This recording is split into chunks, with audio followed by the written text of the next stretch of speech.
Welcome to day 92. We are in Judges chapters 13 to 16 and 2 Corinthians chapter 2.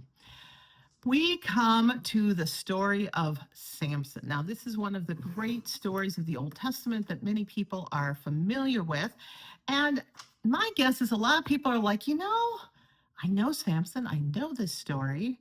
I've heard of Delilah, but I could not have told you where it was. So now you know. Bible trivia for the day. The story of Samson is in the book of Judges because he ends up becoming one of the judges for a period of time for the people of Israel. Now, as I've said before, the book of Judges is the pre-Kings era. This is before King Saul, King David, King Solomon. This is a period after Joshua and the entry into the Promised Land where the people of Israel are trying to get settled. They're trying to figure out, how do we live when we're not wandering around the wilderness and we don't have Moses to lead us? What does it mean to live in relationship with our God? And how do we organize ourselves as a people? Now, a big part of Samson's story involves a people called the Philistines. And these are people who lived along the coast of the Mediterranean Sea. They were never conquered by the Israelites. Some people think that this is part of the problem that the Israelites had. They did not fully conquer the land that God gave them.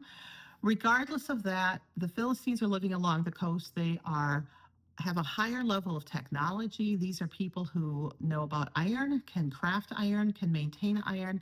The Israelites are still in a pre-iron culture. And so that's going to be part of the cultural tension that is going on through the story of Samson. So the first thing that I want to clarify here is that Samson's mother is one of many women in the Bible who was unable to have children. Now, we don't know what the fertility issues were. As we know today, sometimes it's something with the father, sometimes it's something with the mother, sometimes it just happens. But this is one of many stories where we read how God sees women without children who were invisible in Israelite society. If you didn't have children, you were seen as less than a woman. And God sometimes sends them pregnancies. We've got Hannah, who received her son Samuel, Elizabeth, who received her son John the Baptist, Sarah, who got Isaac, and Rebecca, who received Joseph. Now, the second thing to keep in mind as we're reading here is, what is a Nazirite? This was a subset of the Jewish tradition. This is a group of people who made a vow, a spiritual practice vow, to live a certain way for a period of time. Generally, it was not entire life, but in the case of Samson, he was dedicated to this for his entire life.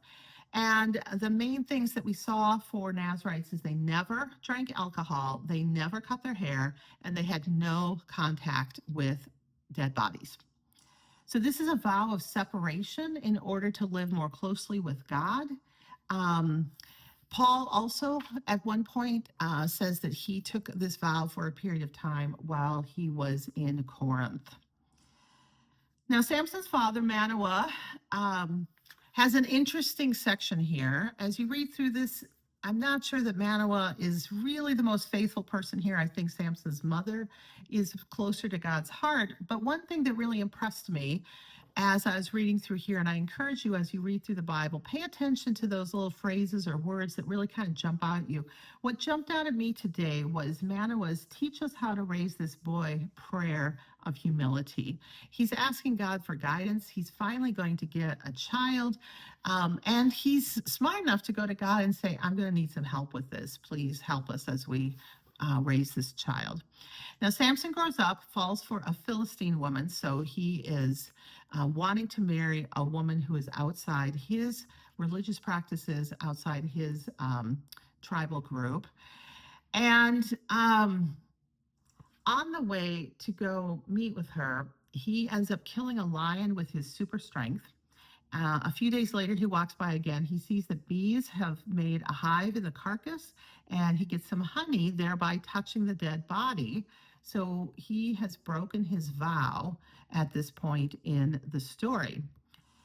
He then has this strange riddle during his wedding celebration, and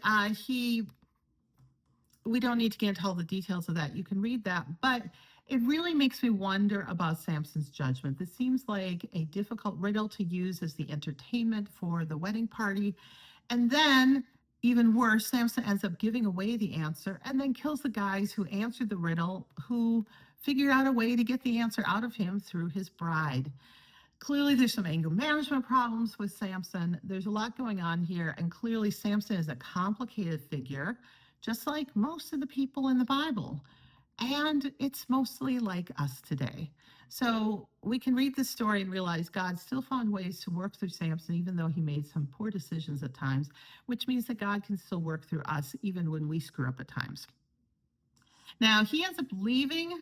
The bride is then given away to someone else. Samson returns and wants to consummate his marriage and finalize this whole wedding thing. He doesn't get his wife, and he retaliates by burning the crops of the Philistines. Again, anger management issues.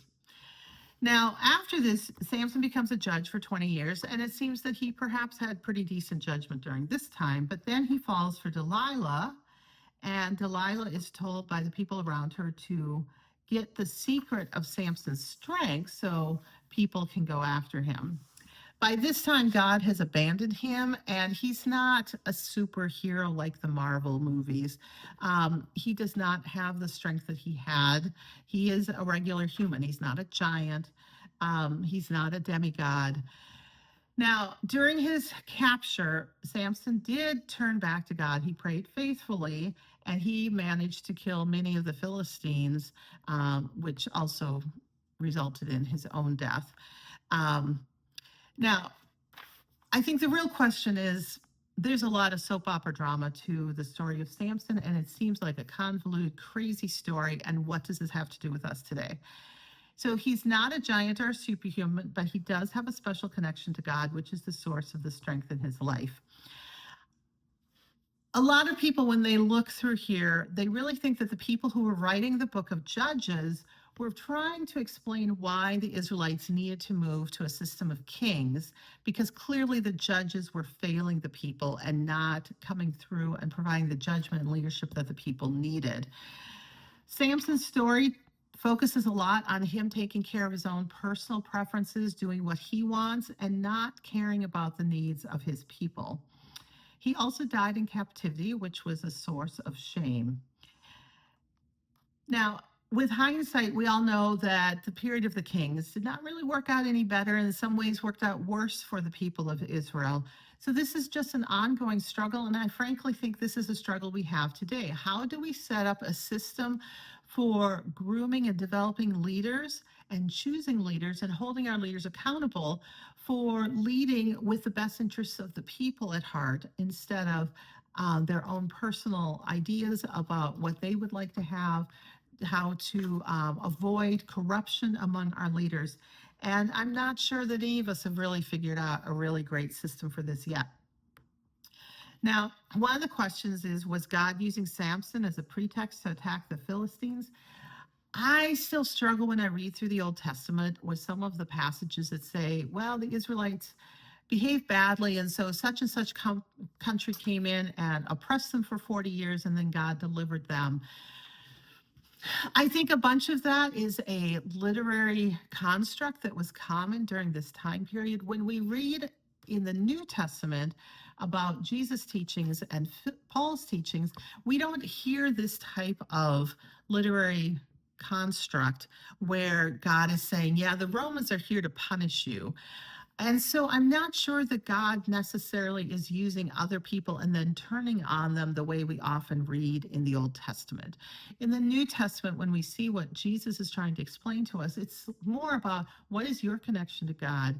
And are you living as Jesus lived, to bring love and justice and mercy to the people around you? And so I think we can set aside some of this type of writing that we hear in the Old Testament as more to do with cultural language at the time, and perhaps not the core of who God is. Now, one more interesting comment on the Samson story before we leave it, this killing the lion thing was a common trope for hero stories back in the day. If you know the story of Hercules from Greek mythology, he also killed a lion with the strength of his bare hands. And Gilgamesh, who was a hero similar to Noah, he survived a flood in the Mesopotamian legends, and he also killed a lion with his bare hands. So this is a traditional legend, and it just reminds us that the story of Samson may have been set in this time period, but there's a good chance it's a much older story, and this is a legend that is very ancient. Moving on to the second chapter of 2 Corinthians, Paul is reminding us to forgive the person who causes conflict, to pour love on them, to not let it break the church apart, to not set people aside, to try and resolve conflicts and maintain relationships with people. He reminds us that we are to take responsibility for the health of the church, and this is something that we are still really struggling with today. And I know so many people who have left the church because churches could not deal with conflict within the church, because churches could not take responsibility for being a healthy faith family. We have lost people who are no longer walking with Jesus through a faith family. So I think we really need to remember that God uses us to tell others about Jesus. That is a terrific responsibility, and that is our core responsibility. And we cannot let the management of our churches get in the way of our mission of sharing the love, justice, and mercy of Jesus with other people. We can only fulfill this responsibility with God's power. So I think we really need to reflect, how do we take time to build up healthy churches so we can focus on sharing the message of Jesus with others? It's a lot to take on. Good luck with that, and we'll talk next time.